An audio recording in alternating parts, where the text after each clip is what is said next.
जी ठीक है। नमस्कार, मेरा नाम प्रशांत आर्य है। मैं थोड़ा सा अपने बारे में परिचय देता हूँ। जो ये एकेडमी है, इमेजिनेशन एकेडमी, मैं अपनी टीम के साथ इस जगह का संचालन करता हूँ और हमारे लिए बड़े गर्व की बात है कि आज हमारे साथ एक ऐसे आर्टिस्ट मौजूद हैं जो कंटेम्प्रेरी आर्ट में एक परिवर्तनशील व्यक्ति हैं। सर का नाम है श्री अश्विनी कुमार मिथुनरासी। सबसे पहले सर का एक जोरदार तारीफ स्वागत हो जाए। तो सर बहुत बहुत शुक्रिया कि आपने यहाँ पे आने के लिए समय निकाला एंड आप सभी का भी तहे दिल से धन्यवाद कि आपने इस मौके पे अपना समय दिया। तो सर के बारे में थोड़ा मैं और बता देता हूँ। सर लगभग 33 साल से इस फील्ड में हैं और जिसमें सर ने लगभग 12 साल के फाइन आर्ट के कोर्सेज किए हैं और 10,000 से ज़्यादा स्टूडेंट्स को पढ़ाया है, उनका करियर बनाया है, जिसमें इंटरनेशनल और नेशनल स्टूडेंट्स भी हैं।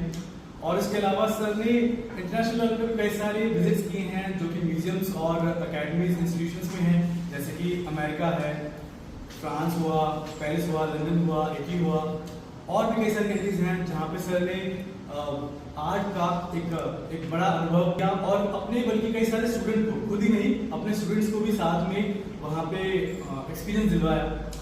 और इसके अलावा सिर्फ आर्ट ही नहीं, सर ने लगभग 20 से ज़्यादा ऐसे प्रोजेक्ट किए हैं जो समाज में एक बड़ा परिवर्तन लेकर आए हैं। और इसी के चलते सर एक फिलोसफर भी हैं, एक अच्छे आर्टिस्ट भी हैं, एक अच्छे टीचर भी हैं और एक टेडेक्स स्पीकर भी हैं। तो ये तो मैं आपको बहुत एक संक्षिप्त में बता रहा हूँ। अगर सर के बारे में बताया जाए तो लगभग पूरा दिन कम बढ़ जाएगा। और अब सर का एक आंदोलन, एक सर ने एक नई शुरुआत करी, नई पहल की है जो कि इनटेंजिबल आर्ट को लेकर है। मुझे इसके बारे में बहुत लिमिटेड चीजें ही पता है। तो सर इस आंदोलन के थ्रू, इस टॉपिक के थ्रू लगभग देश के 100 शहरों में इस चीज को पहुंचाना चाहते हैं। हर व्यक्ति के दिल में इस चीज को पहुंचाना चाहते हैं। इसके बारे में सर इसको आपको और इसी संक्षिप्त में बताएंगे। शुक्रिया सर, बहुत बहुत शुक्रिया इस इंस्टीट्यूट में। धन्यवाद आप सब लोगों का। आप सब लोग अपना कीमती समय निकाल के यहाँ आए हैं। इससे पहले कि मैं अपने बारे में बात करूं, डेफिनेटली टीवी और अखबार के बारे में बात करना जरूरी है, क्योंकि आज हम अगर आज़ाद देश में बैठे हैं तो उसके अंदर अखबार का एक बहुत बड़ा रोल है। और अखबारों ने दुनिया में क्रांति लाने के अंदर बहुत बड़ी भूमिका निभाई है। अखबारों के माध्यम से ही पूरी दुनिया में क्रांति फैलती है। तो आप लोग दुनिया को संभालने वाले लोग हैं, दुनिया को दिशा देने वाले लोग हैं, जो कि समाज को एक सही डायरेक्शन में लेके जाते हैं। और अब बात मैं आज के सब्जेक्ट पे कर लेता हूँ। होता क्या है कि थोड़ा सा हमें पास्ट में जाना पड़ेगा। आज जो भी कुछ हम हैं वो एकदम से आज हम नहीं हैं। हम लोग केव एज के अंदर, गुफाओं के अंदर आदि मानव के तौर पर रहते थे। धीरे धीरे वहां से ग्रो करके यहाँ तक पहुंचे। लेकिन ये वो जनरेशन तो नहीं है, वो तो हजारों साल पीछे की जनरेशन है। लेकिन उस जनरेशन ने कुछ ना कुछ अपना कंट्रीब्यूशन दिया नेक्स्ट जनरेशन को बेहतर करने के लिए, ताकि नेक्स्ट जनरेशन कंफर्टेबल हो पाए। अगर स्टोन एज की भी बात करेंगे तो उन्होंने टूल्स बनाए होंगे ताकि नेक्स्ट जनरेशन को बने बनाए टूल्स मिले। उनको बने बनाए टूल्स मिले, उन्होंने कुछ और चीज जोड़ी होगी। उनको वो चीज मिली, उन्होंने कुछ और चीज जोड़ी होगी।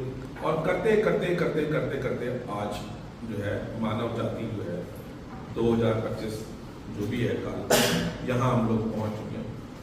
और समय निकलता गया और हर दिशा में अपने जितने भी महान लोग पैदा हुए हैं उन लोगों ने अपना कंट्रीब्यूशन दिया है। चाहे वो साइंटिस्ट हो, चाहे फिलोसफर हो, चाहे मेडिकल साइंस के अंदर हो, चाहे आप देखते हैं शिक्षा के क्षेत्र में हो, कहीं पर भी टेक्नोलॉजी के अंदर हो। आज एआई की बात हम कर रहे हैं, एआई तक हम पहुंच चुके हैं। और इसमें हम लोगों के ऊपर एक ऋण है, हमारे ऊपर एक ऋण है पुरानी जनरेशन्स का, उन सभी महान लोगों का जो भले ही आज हमारे समक्ष नहीं है, लेकिन उस वक्त उन्होंने किसी चीज का आविष्कार किया था, उसी आविष्कार की वजह से उसका प्रयोग हम कर पा रहे हैं और अपनी एक कंफर्टेबल लाइफ जी पा रहे हैं। अब जिस तरह से हर एक जनरेशन में लोग अपनी इस जिम्मेदारी को समझते हैं कि हम मनुष्य हैं और जानवर पूरे जीवन में केवल अपने जीवन के बारे में सोचता है, अपने जीवन निर्वाह के बारे में सोचता है कि भाई खाने का इंतजाम करता है, कहीं रहने का इंतजाम करता है, नेक्स्ट जनरेशन क्रिएट करता है, सब कुछ कर लेता है वो, लेकिन वो समाज का भला करने के बारे में नहीं सोच पाता, वो सिर्फ अपने बारे में सोच पाता है। केवल मनुष्य जाति ही ऐसी है। क्या पेंटिंग्स में ही या पेंटिंग्स भी किसी घर में वास्तु का रोल अदा करती है? देखिए आता रंग एक ऐसी चीज है जो कि आपका फेवरेट हो सकता है, सभी लोगों का एक फेवरेट कलर होता है ना, तो उसका एक प्रभाव पड़ता है यानी कि आपके ऊपर। पेंटिंग में रंग भी हैं, रेखाएं भी हैं, स्पेस भी है, टेक्सचर भी है, बहुत सारी चीजें होती हैं। तो डेफिनेटली आपके घर के अंदर जो भी विजुअल सिनेरियो है उसका आपके ऊपर दिमाग पे प्रभाव पड़ता है और वो उसमें अपना कॉन्ट्रीब्यूशन दे सकते हैं, डेफिनेटली दे सकते हैं, है ना।